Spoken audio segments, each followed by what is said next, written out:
Our family and friends are a big part of who we are. They are our biggest supporters and confidants, and our source of bellyfuls of laughter.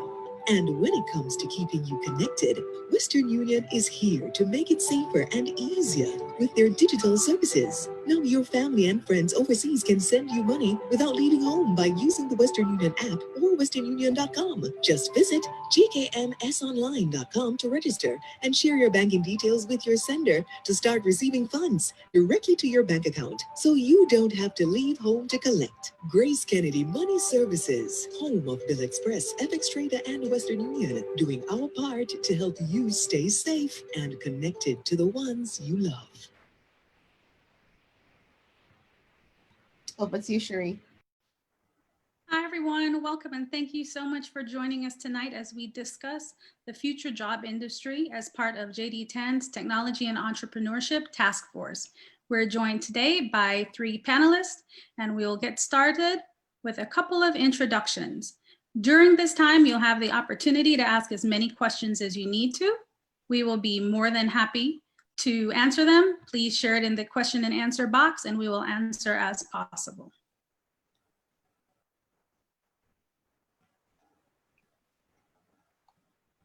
Our first panelist is Kadia Francis. Kadia, will you please introduce yourself? Hi guys, my name is Kadia Francis. I'm a busybody in the digital space locally. I do a podcast, the Digital Jamaica podcast. I run a blog, the Digital Jamaica blog. In fact, I created the Digital Jamaica platform with these different elements for the basic purposes of informing Jamaicans about the digital space, as well as educating and promoting digital and tech Jamaicans in the local space as well. Thank you. And we'll go to our next panelist, Kamir Ricketts. How are you doing, everybody? My name is Kamir Ricketts, and first and foremost, I am a computational biologist. So I study cancer genomics here in New York City, but I'm originally from Montego Bay. And I'm also the founder of Minds of Initiative, and what we are a mentorship platform for aspiring students and young professionals, where we provide the means to connect students to those who have walked the path before. And we launched Minds of Jamaica, which is our Jamaican host platform for mentorship. Thank you. So we also have with us a third panelist, Melanie. Unfortunately, Melanie could not be here with us live. So what we have instead, Melanie has pre-recorded her portion, her segment, talking about the future of work. So please still share any questions, come back to us right after her section, and we will be here ready to go. My name is Melanie Winter, and I'm the head of business development for Elizabeth Sloan, which operates within the Caribbean and West Africa. And we are a business development firm that focuses on growing companies, streamlining companies. We're managing a lot of portfolio companies for investors to get them ready for a series of capital raise. We're also very active in Jamaica Rural Youth Foundation, which is a charitable organization in Jamaica and the US. And we focus on giving opportunities to rural youth through agriculture and economic development activities. And we find it very interesting and needed to create that bridge between the diaspora, the youth in the diaspora, and the youth in Jamaica, especially as mentors. So that's one of the reasons why we're so keen on being a part of diaspora forums. Thank you. Today I'll be speaking on the future of work. So the future of work is being molded by several forces, globalization being one, digitization being one, and then now this radical shift in how we live and work, which is, again, pushed by this pandemic and climate change. So what does this mean for professionals? I will be speaking from the lens of a business developer. And what is a business developer? Well, a business developer is really just someone who uses sales, marketing, communication to improve the top line of an organization. So ideally, we're revenue drivers. Now, I'm speaking from that lens. So what is needed for the future of work as a, say, marketer, right? There the way we interact with clients or customers or your target audience is changing drastically. I mean, before it was brick and mortar, right? So your customers come to you or you go to them, you know them, you can speak to them, you know what they want, so you can always innovate or get what they want to keep growing your company. Now it's changing because a lot of companies, you see that the larger companies in the world right now are technology companies. So you never see an office, you never see, say, you're not necessarily interacting with persons, but you are online. So the future of work means we need to be able to, one, because of globalization, be able to communicate right across the world and interact with persons across the world, because business is now incorporating everybody globally.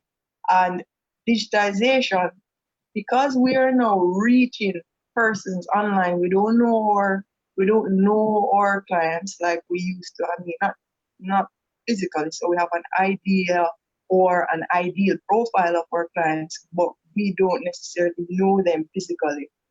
So how do we get to know them or make them feel as if we know them as marketers? Some of the skills that we have to know, or I say upskill.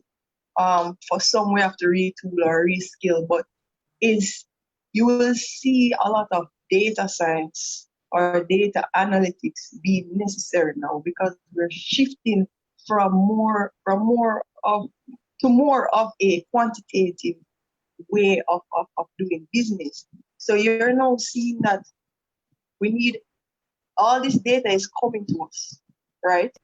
From several different advertisement or online advertisement or marketing. Data is coming to us, but a lot of us don't know what to do with it.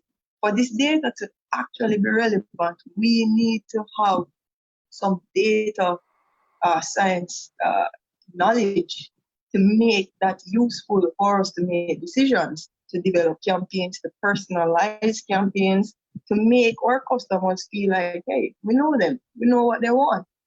And those are some of the things that's changing now. You're seeing where companies are using more digital marketing. So the marketing budget is now being geared towards digital marketing versus traditional marketing, or more is being allocated to digital marketing versus traditional marketing. So what that says is we are finding more people online. And if the larger companies are tech companies, e-commerce companies, you're finding in the industries, in technology, you have the software companies, which is, you call them SaaS, right?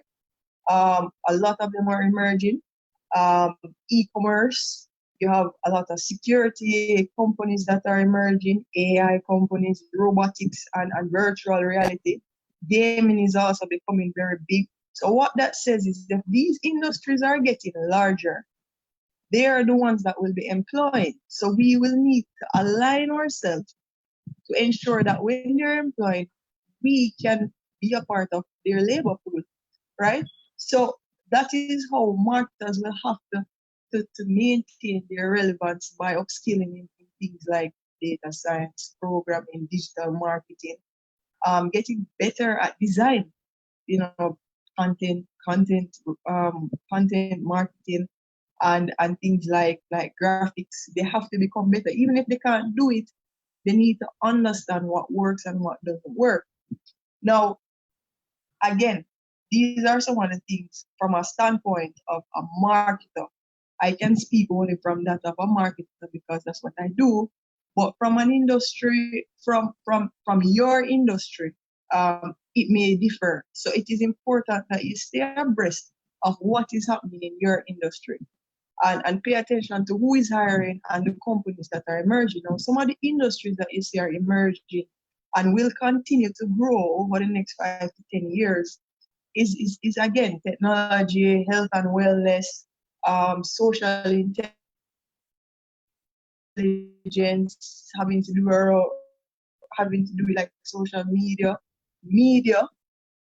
education is changing, and just like consulting firms that will help with adaptability and managing these changes seamlessly, or the transition of these changes seamlessly, will be the companies that are hired. So if they're the companies that are hired, then it is important that you align with what they need. Now, what they're saying, when you do research, you'll see that some of the jobs that will be of great relevance in the next 5 to 10 years, again, data analysts, ergonomics, which is a big one now, sales and marketing specialists, customer service specialists, management analysts. Again, we are shifting to being very quantitative because everything has to make sense. But to the bottom line, so you'll see a lot of analysts that is emerging. Software developers, computer programmers, doctors aren't going anywhere, they will always be there. But you see product designers, app designers, graphic designers, content developers, especially writers, that will be emerging. Those are the careers that you're going to see having the greater salaries and greater demand.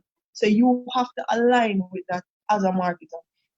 Now, this is the future of work. And unfortunately, the future of work is actually right now, because you have seen a great shift between March of this year and now, which is we're in June. We're in June, where we are working from home. This was not even thought of. I mean, my mother, she's having Zoom parties with her sister. So you see that this thing is changing and it's happening very quickly. So the future of work is now. Things like we work remotely.com, angel.co, let's work remotely.com, Fiverr, Upwork. These are some of the websites and the platforms that you can use to find jobs online, remotely, globally, right? Now there's a trick. There's a new thing, AI. Now we all know about AI. Now Siri, where are you? Siri, play this for me. Alexa, do this for me, right? That's AI, and it's not going anywhere. It's getting more popular, and it is affecting the future of work. So it is affecting how we are recruited. And I read an article that said where LinkedIn said 76% of recruiting will be significantly affected by AI. Right now, how is AI going to change how people recruit? Now, if I'm saying to you that technology companies are hiring, clearly they need some way to make hiring more efficient, and of course they're using technology. So AI is assisting these companies with sourcing, discovery, and matching the ideal person for the job, right?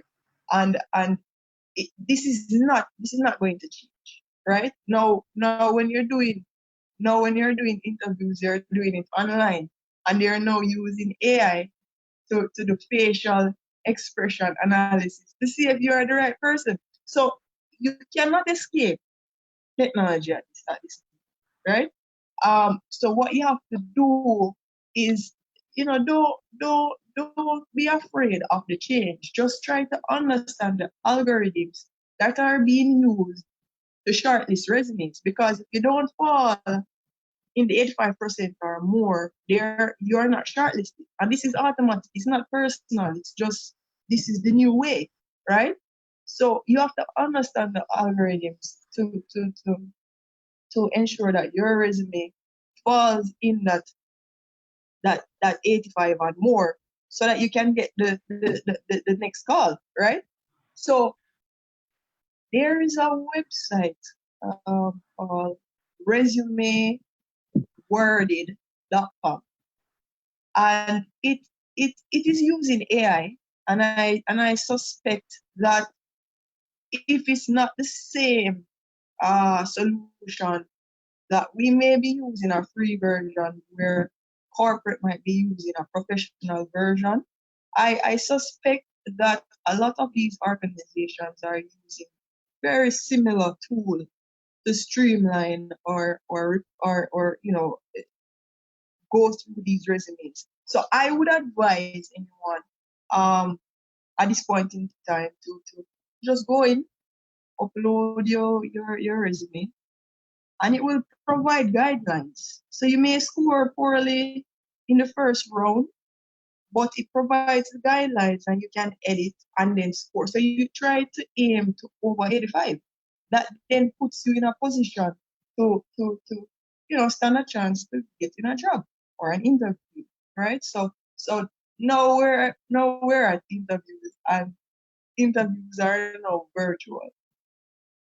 It's not much different from being in person. You groom yourself. You make sure you look, presentable for the job that you're going for, and you ensure that the calls are coming to interrupt your Zoom call, right? And you ensure that you have stable internet.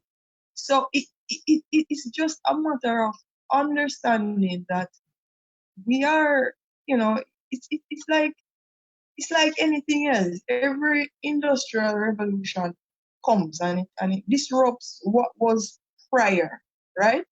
But it also gives opportunity to serve both our people or communities or customers, and oftentimes it gives you the opportunity to be more efficient.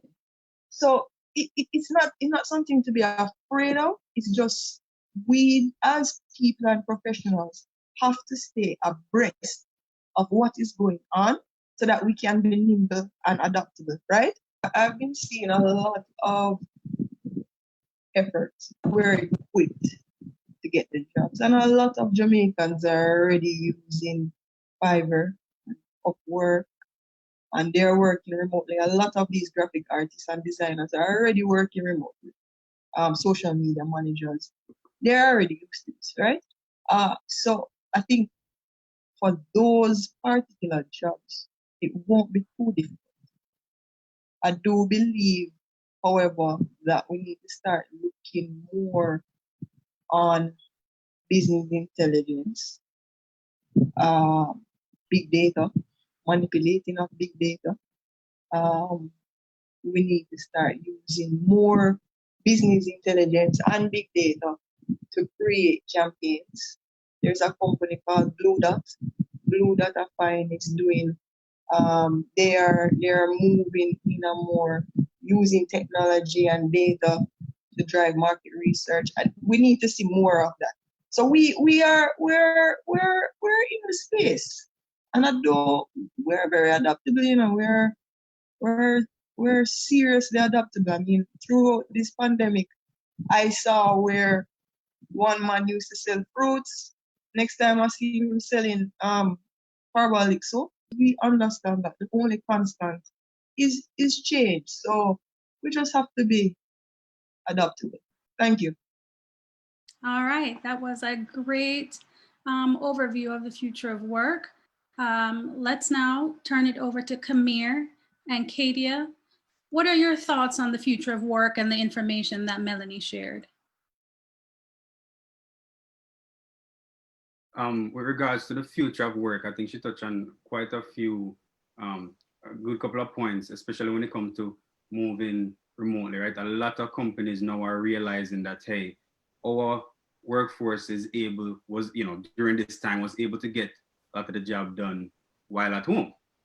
And, realizing that, office space and all of that is overhead for a company. So if, as a company, I can be as effective, provide the value that I, market to my clients as the value proposition of what I'm trying to do.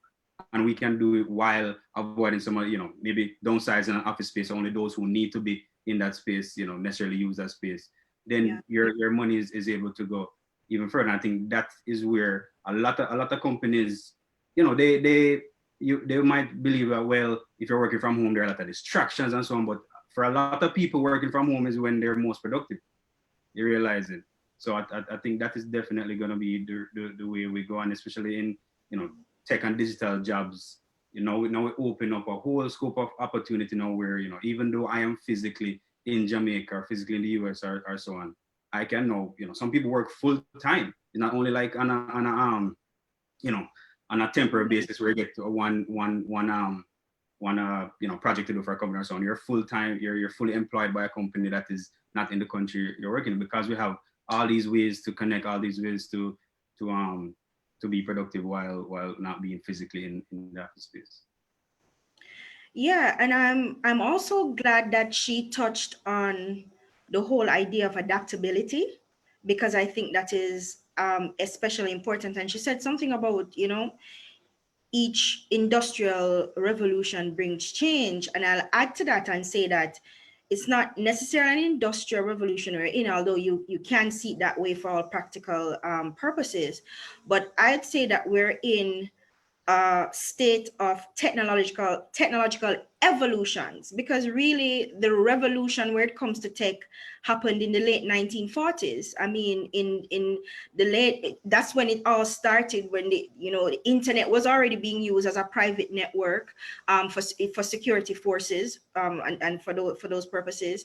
And then we're looking in the late 1970s when personal computers came onto the market, and it started expanding from there. So in terms of us, we were not there when that evolution took place, when that revolution happened. We were not there, and most countries were not. We had our own problems, and but then the more that happens, and the more I guess time we have now to turn our attention to, or the more the demand become a thing for us to move into that space, I see where we have been adapting, and the citizenry more so than the government, to be quite honest with you.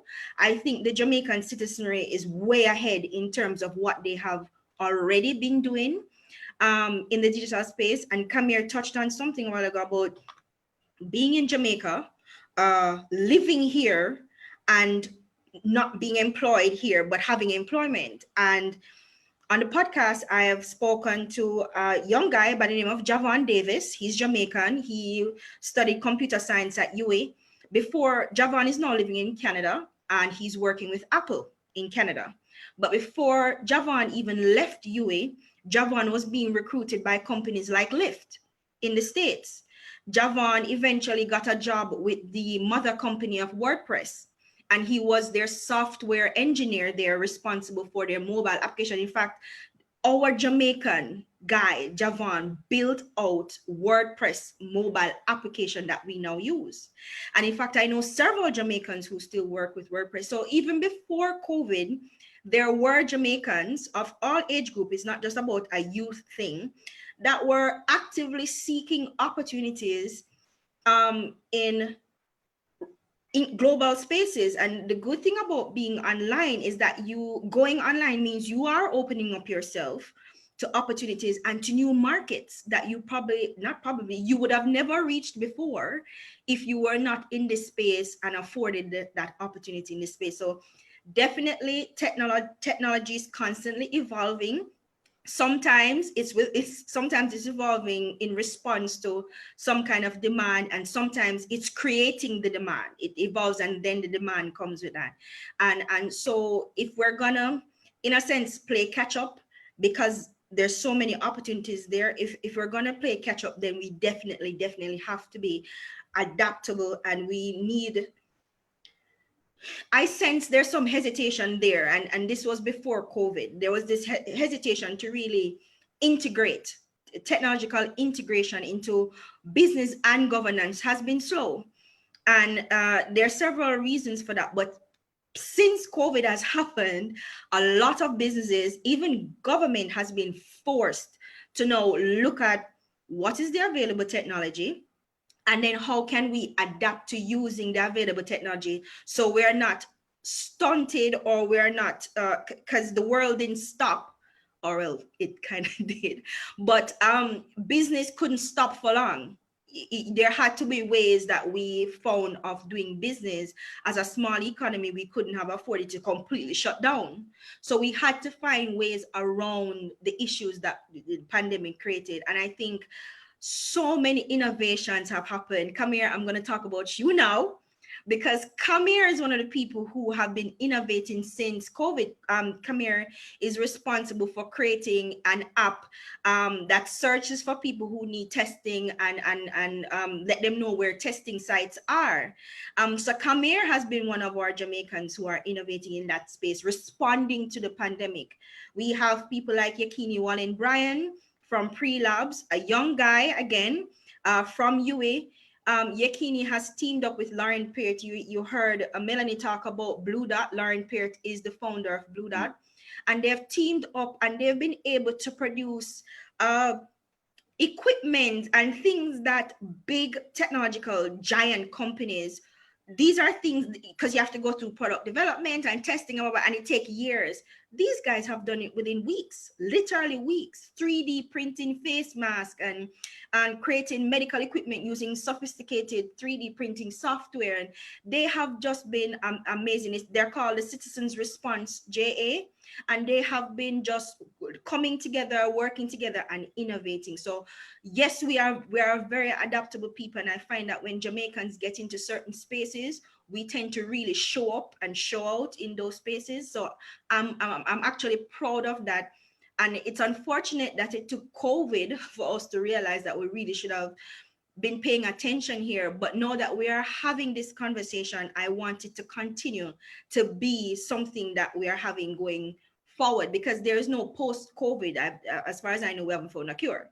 So there's no post-COVID. This is now the world we live in. So we can't revert to what we were doing before, which is really paper-based businesses and paper-based way of governing. Even the Prime Minister has said it, that we need to now move full steam ahead into the tech and digital spaces. So I'm really happy about that, and I'm really glad Melanie touched on those things. So Katia, let's move. That was a perfect transition into the now so many opportunities, and you touched into how several people have capitalized on those opportunities, both in Jamaica, both here and here as well in the United States. So let's talk a little bit about, how do you carve out your own space? There's so much opportunity with digital. You're no longer bound to, a desk. You don't have to have a brick and mortar. So what are your recommendations for that? You see, I'm glad that is where we're going, because we have to realize that we're not the only one. First of all, we're late to the digital game. That's one. People have already established full-fledged brands and businesses in this space. We have people like Fashion Nova, and who's really eating into the retail market share. We call them fast fashion brands. They're eating into retail market share. So we have people who have already been there establishing ourselves. So we're kind of behind in that respect. But, and I say that to say that there is competition, and the competition is going to be stiffer now, because COVID was a global pandemic, and worldwide people have lost jobs. Some of us have realized that our bank account not as strong as we thought it was. And some of us just realized that we probably need to be creating several different income streams, because really one means of earning is not going to be sufficient anymore. So we're creating several. So whatever the reason is for you to turn to the digital space, you're not the only one doing it. So my thing is not so much where do I go to find opportunities online? That's good. I'm there. But my thing is more, how can I carve out my own space online and create a lane for myself and make myself marketable enough for the products or services that I'm selling, marketable enough, and so I can actually earn from this. And you do that by showing up. And before I go there, what I will say is that you can actually do this online, whereas you can't go out tomorrow and establish yourself as Governor General of Jamaica, or just give yourself a title and show up at somebody's workplace and say, I'm here, I'm ready to work. You can literally go online, give yourself a title, and start building a brand or a business around whatever it is you call yourself. So I call myself a digital strategist and a content developer. That wasn't a thing 10 years ago, or even 5 years ago. Really, that wasn't a thing. So because of the digital space, you have new and emerging fields. A lot of these new fancy sounding titles is we give ourselves the title, right? We're taking traditional roles and we're now moving them into digital space, and then we rename them and give ourselves fancy titles. So it sound like we know what I do, we sound important, right? But it's really the same kind of thing that strategists and analysts and marketers were doing before. Is now that because you're in a digital space, you have more tools and resources, and you don't have to work for a big company with a big marketing budget to be able to brand yourself. So developing your own digital identity is something that you are afforded in the online space. Building out your personal brand, putting yourself out there as somebody with something of value to offer, and then getting paid for doing that. It's brilliant, right? And the first thing I would say you need to pay attention to is the actual building out part, building out that digital identity. And what we can no longer do is separate. But I hear people talk about reality versus digital. It's one and the same thing. There's no digital versus reality. It's all reality, because your digital identity is now a part of who you are permanently. You will see that if you're going for a job, your employer will now go online and look at your social media platforms to see what you're talking about. What are you sharing? What are you responding to? What are you saying? Because now that give them an insight as to your character or your personality. They do that. So building out your digital identity, in doing that, you have to be careful about what you're saying and how you're positioning yourself in a particular industry. Because as a digital strategist, I'm positioning myself in the marketing industry, really, right? So how am I positioning myself there? What am I doing any differently? How am I standing out? How am I doing something that nobody else is doing? And that's kind of why I started this platform, because there were gaps. And that's one of the things that you do. Look at the people who are already doing it in space, because you don't have to reinvent wheels in digital space. You literally look at what somebody else is doing. If it's working for them, copy and paste, literally, right? So, but the smarter way of doing it, or I don't want to say that, in addition to doing that, you find the gaps. What are they not saying? What are people asking for that nobody's responding to? What are they not saying? Where does the need arise? During COVID, you saw a lot of Jamaican companies pivoting. So what were they doing before? So you had Mailpack, they were really delivering packages, documents, stuff like that. Now they've gone into partnership with a PriceSmart, and they're now doing supermarket runs and deliveries. You have Seven Crave, who is now into partnership deal with KFC. Now for years, we've been asking KFC, can you please do home deliveries? Because KFC is Jamaica national dish. So we've been asking them for years, can you do a home delivery? And they have not. And now since COVID and people can't really go to KFC, suddenly we have these deals all over the place, and people offering bag deals where you buy a bag of things and you get it for a cheaper price. And so you see that people have been pivoting, people have been changing, and people have been doing their own, creating new things, responding and creating new things in a space where in fact the need was probably already there, but nobody was really paying attention because there was no urgency. But now that there's an urgency, you're scanning the market to see where are the areas that I can insert myself and then dominate that space. So that's kind of what I want people to be able to do. Build out your digital brand, build out your identity, identify the reasons why you're going online, because it's not a running platform. You literally have to have a plan or you will get swallowed. There are millions of people on these spaces.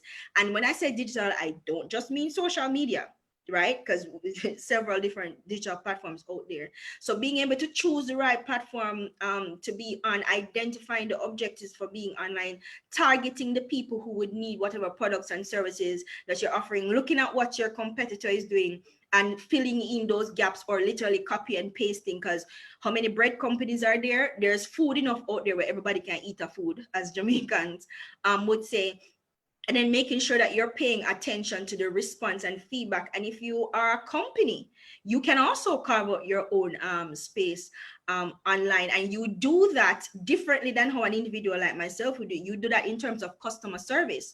No, Jamaica is not necessarily known for their customer service wonderfulness. Yes, so you can now use the digital space, especially social media, as an extension of your customer service apparatus, and that is what can distinguish you from somebody else in your industry and endear yourself to people in the digital space. So there are several different ways that we can carve. So whether you're carving out something completely new and wow and different and fantastic, or you're just taking something that is already there, making it better, or producing something of more value for people, either way, you're going to win.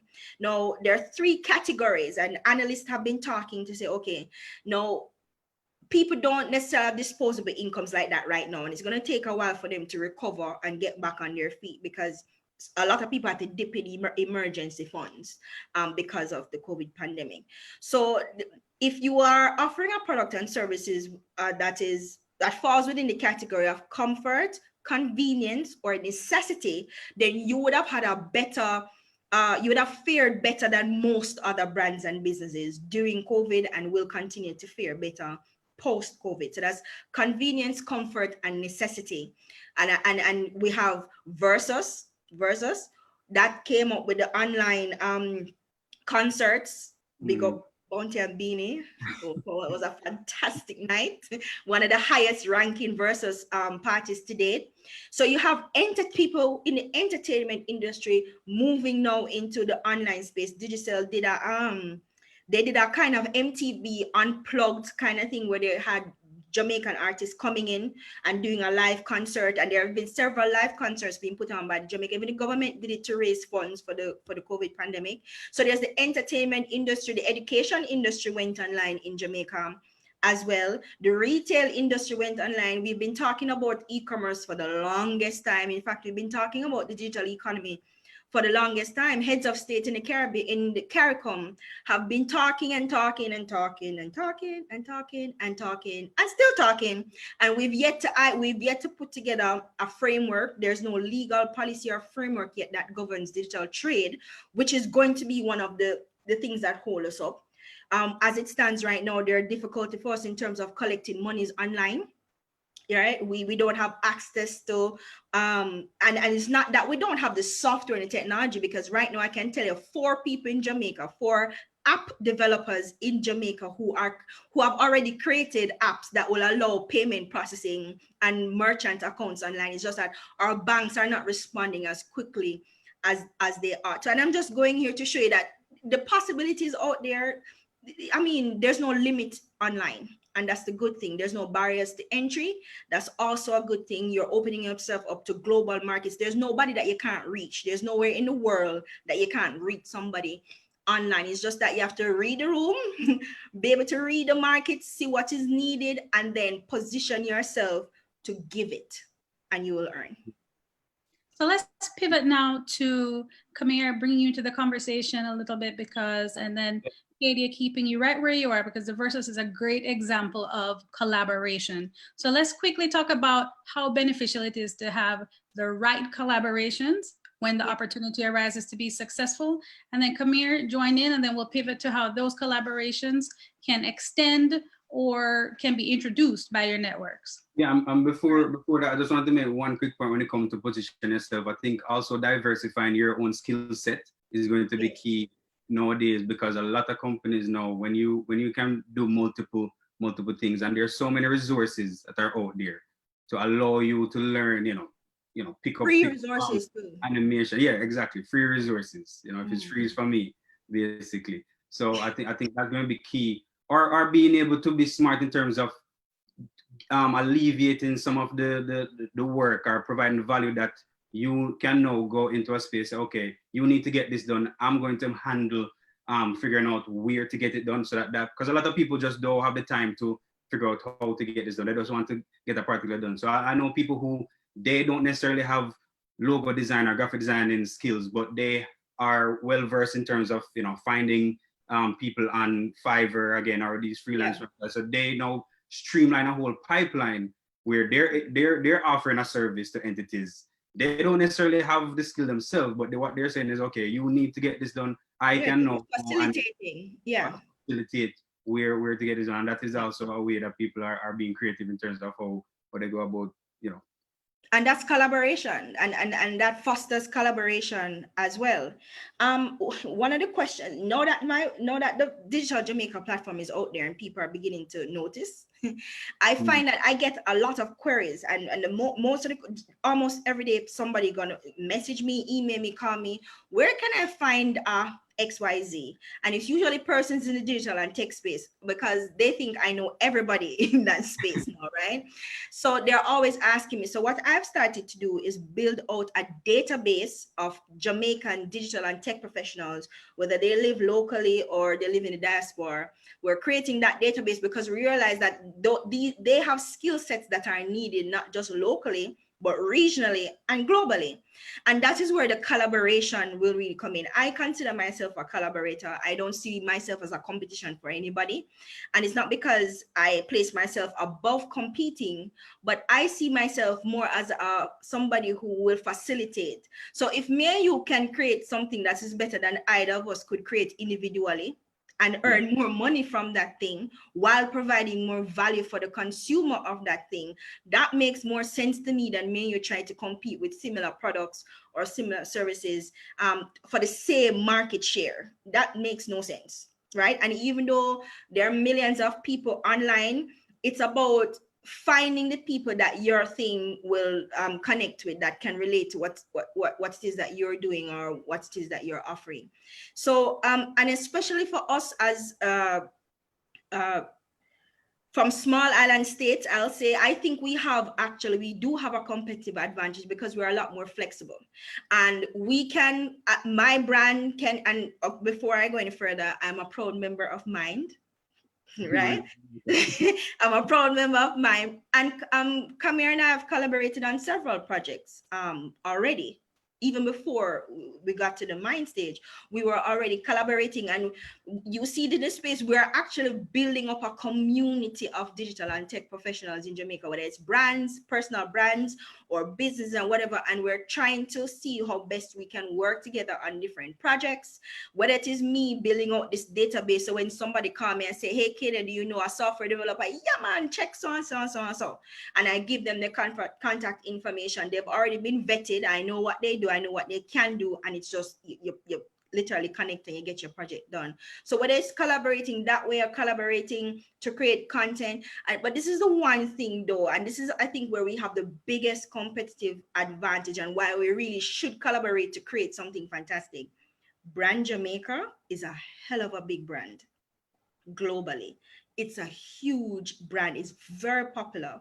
And I think if more of us start taking advantage of that brand, especially in the online space, believe it or not, there was already a demand in terms of people wanting to consume Jamaican content. They want to see beach, they want to see falls, they want to see tours.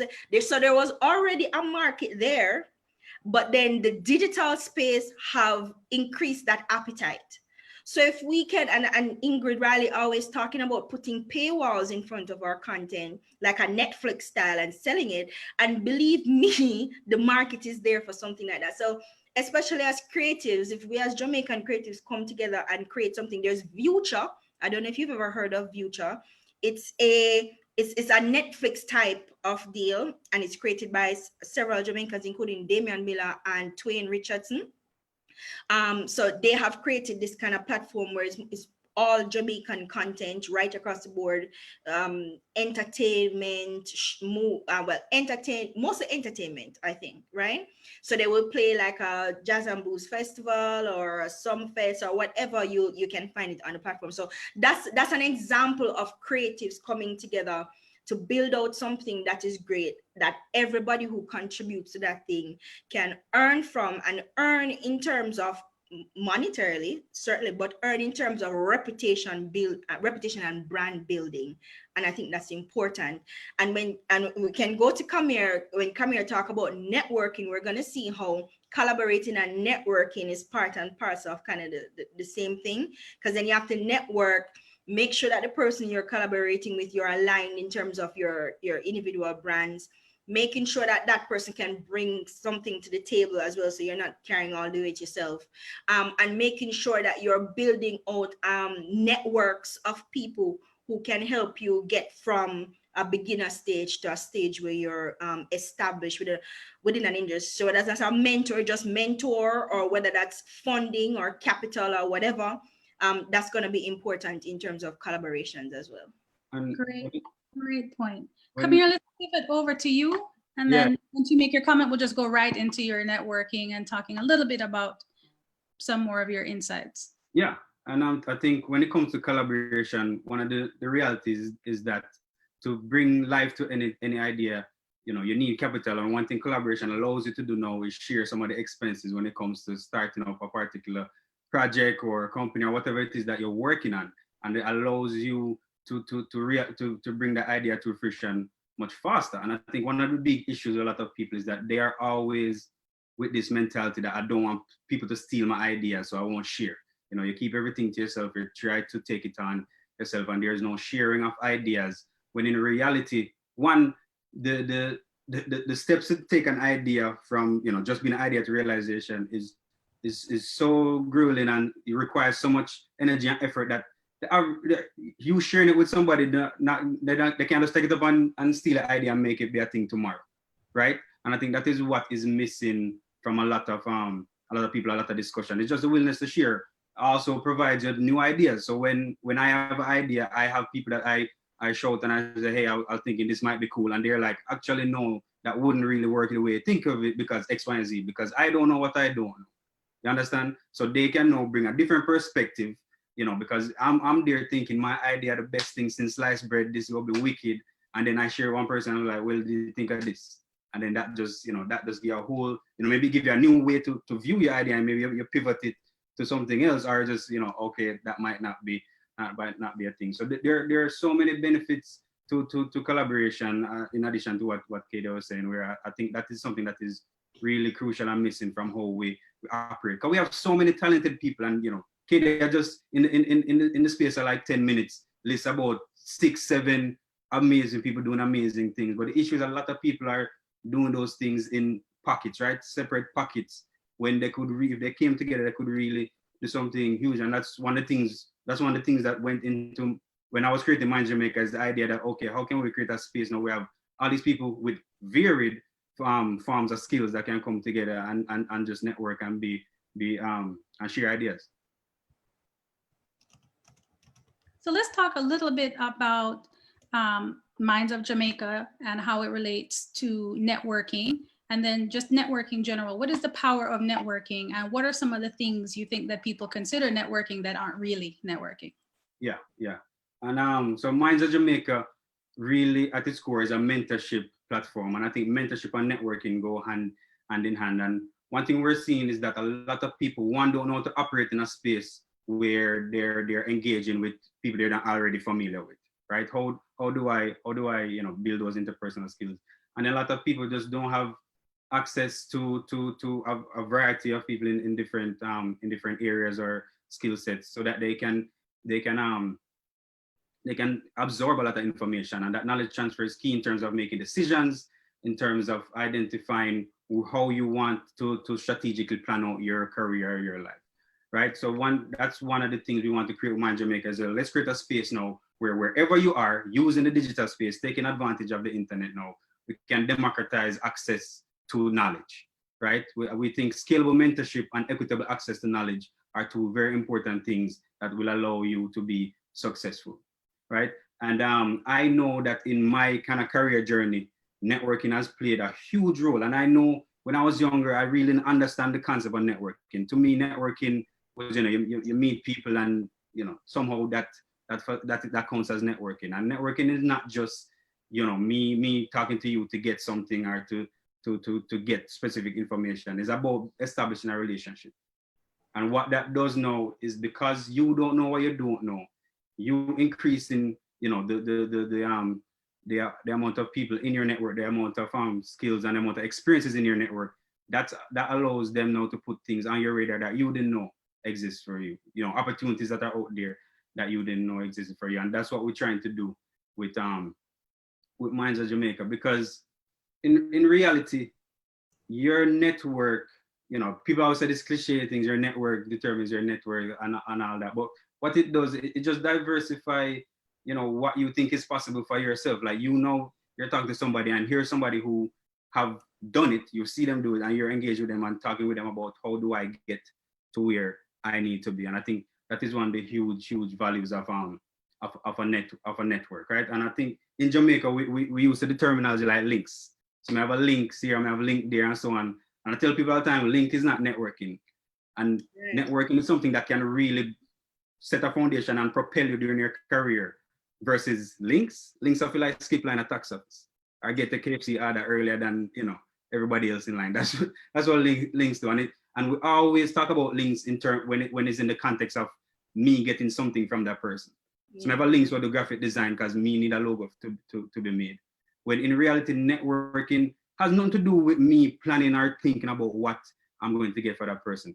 I'm seeing that person, I'm seeing their experiences, seeing what they bring to the table, and I find it sincerely interesting and just want to develop a relationship with that person. And I'm going to work to maintain that relationship. So I'm not only going to, message you when I need to use your skills for something. I'm going to message you and say, hey, I saw this article that, relate to what you study or relate to what you're doing. Check it out, how you're doing, and so on. And what that does is, when you build that investment and that relationship, that person now gets so invested in your success that they're going to try the best to find opportunities or try the best to help you in whatever, in whatever way they think they can help you. So you don't even have to ask for things now. And that's the beauty of a strong network. I think I know for me, there's very few things in my life that I've done that, it was just solely me and my skills and, my ability and knowledge that made it be possible. Minds of Jamaica would not be possible without my network. Because I think when you're launching anything, I think there are a few things that have to align, right? The idea has to be there. Also the confidence in yourself that you can, make this thing happen. But also your network. When I launched Minds of Jamaica, I'm not a graphic designer. I've never really done something where it's like growing an organization or company from the ground up before. Those are things I don't know about. And I didn't have a ton of capital at my disposal. I'm just hire the best graphic designer, the best business development person, and all that kind of stuff. But I had people in my network who have done that. And I reach out to them and say, hey, I'm doing this thing. And because of the relationship that I've already established, they didn't feel any kind of way in terms of lending me their time to just impart some knowledge or give me some advice. It wasn't a situation where this is the first they're hearing me for 2 years and we need something from them. And that's why, that is how I use my network. That's not the case. And that's something that I think a lot of people really don't understand, or even how to go about networking itself, like the act of networking. I think is definitely an area where people are unsure about, a lot of people, if they step into a networking event and all the people, especially if you're introvert, you might freeze up and it just seem overwhelming. As I see how people, it's awkward to like go up and talk to them and so on. So I always tell people, like anything, it's a skill that you have to develop over time, work on it. So I remember, like I when I was young, I was very shy. A lot of my friends now wouldn't even believe that, because it's something that I realized that shyness not going to do anything for me. It's not going to work to my advantage. It's not going to help me. That's something I have to work on and get out. So when I started college, that was one of the things on my goals, is that, okay, let me get out of that shyness and the for some reason being scared to engage with people in those spaces. And I would play games when I know I'm going to a networking event. I would create a game for myself where, okay, I need to talk to, I can only leave if I talk to 2 people, because some people, as soon as they get into that space, they want to leave, right? So now let's create, you can leave when you've gotten 2 emails or 2 phone numbers or 2 business cards or something, and you're gone. And you work like that, and then maybe in a couple months that is now 3, or that is now 4. And then after you get that, what do you do with it? For me, I try to create like a spreadsheet that just said, name of the person, the contact, where I met them. So that's something I can now visit back in a month where I need to follow up, or to maintain that those lines of communication, because you get business cards, you throw them away, all that kind of stuff. So it is something that you have to be intentional about. And unfortunately, a lot of people, especially when it's something you're not familiar with, you feel this angst because you don't know if this person cares enough to give me any of their time, right? Mm-hmm. So we, at Minds of Jamaica, what we really want to do is say, hey, let's take away at least that part of it. So we're going to present you with a group of people that, by the mere fact of them being a part of Minds of Jamaica, we're selecting for people who want to give you their time, who want to help, right? So remove that angst. No, you can just focus on getting the knowledge, right? You don't have to wonder if these are people who are that type of people, because in reality, some people, them now got business to give you them time, them knowledge, or anything like that, and that's just a part of it, right? So I think that is something that we're trying to get across, this culture of networking. And through networking, that is where you find your mentors, because there are levels to it. There's some people in network, once a month, because maybe they're also busy. Once a month or once every 2 months, you schedule a follow-up call, or you chat with them. But there are going to be people that you find in a network who you and them align so well that you're communicating fairly regularly, and those are people who end up being mentors to you. That is almost like they graduate from just being a party network to somebody who you look to for advice. So someone else, one of my minds, they said their mentors, she calls her mentors her board of directors. So any life decisions she's making, she reaches out to them and talk to them. And it's important to have those kind of relationships with people. So that is something that I'm very, very passionate about, and very passionate about supporting students and young people getting used to that. Because when we were launching Minds of Jamaica, I'll never forget this. Because I came and I was talking about how we'll be able to provide a space that you can just reach out to somebody and learn, and maybe eventually they become your mentor and you can meet them in person, all that kind of stuff. Because for me, if I travel, when I was in San Francisco, I went on LinkedIn, I looked up somebody who was in the genomic sciences like I am. I messaged them and said, hey, I think what you're doing is cool, let's grab coffee, right? That is a way some people go about networking. And I didn't think twice about it. But when I mentioned, the possibility of doing that, somebody said, me, if I meet somebody who I don't know, me I want them kill. So you realize there's this base level of mistrust of people, so and that is something that, while I understand that to some degree, that assumption, it really holds you back in terms of engaging and learning and getting new ideas. So that is really what we're trying to do. Man, this has been awesome. I think between the two of you and Melanie's introduction, it's been a lot of information. I feel like we could go for another hour, but we have 2 minutes to wrap up. So I want to give you the opportunity. One, we have a lot of comments saying, great job. Thank you for talking about relationship. One of the things people have asked, we're talking about networking and collaboration, is what is your contact information? We will definitely share it again as we share the live broadcast later. But if you'll just take a second to just share your contact information, and then 30 seconds, what are your closing thoughts that you want people to leave with? And if you have one action you want them to do, what is it? I can go first. So in terms of contact information, you can, I'm a fan of Instagram, so you can find me on Instagram at Kamir Ricketts, just my full name. You can also please follow Minds of Jamaica on Instagram at Minds of Jamaica as well. And you can find me on LinkedIn. Again, just search my full name. Kamir is at least decently unique, where you can just probably type the first name and get me sometimes. But in terms of one action item I want you to do is evaluate how you handle your network, or how you treat people in your network. Is it a situation where you're only reaching out to them when you want something? If you realize that that's something what you're doing, be intentional about fixing that, and really showing people that you value them more than just for what they can do for you. And for those of you who don't have a LinkedIn, create a LinkedIn. Thank you, Kamir. Kadia, 30 seconds. All right, so you can find me at thedigitaljamaica.com or on Instagram at digital.jamaica.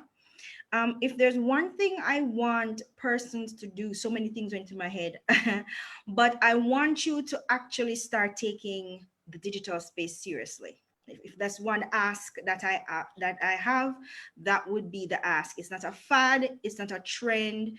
It is not something that's going to go away ever. This is now our way of life. Everything has changed. Communication has changed. Relationships have changed. Consumer behavior have changed. How we make decisions have changed because of digital space. So start taking it seriously. Find an interest. There's an interest group for everything. Even Harry Potter. There's a Harry Potter fan base online. It's ridiculous. So find whatever it is that you're really interested in or something that you want to become involved in or want to be part of. Find your community online, engage, answer questions, ask questions, and get involved in online conversations, discussions, build your skills, and start putting yourself out there. Be visible, be more visible, especially if you are a woman in the tech space. Oh God. We need more visibility for Black women, Jamaican women in the tech space. Start sharing your stories because they're important and they matter. Yeah. Thank you both so much. This was a great opportunity to share. Thank you for the action. So takeaways, broaden your network, start somewhere, right? Take that opportunity, even if it's uncomfortable. Sometimes it's that discomfort that gets you the furthest in life when it comes to a key opportunity and a space where you can then enter and be successful. Also, don't be afraid of digital. It is here to stay. And as Katie has stated, be open, be willing, and move forward. And women, as you know, we are very, very smart, very educated. We know this space. Definitely, I would say speak up, speak out. If you have questions, ask for help. There's nothing wrong with saying, I don't know. That's the beautiful thing about tech and entrepreneurship.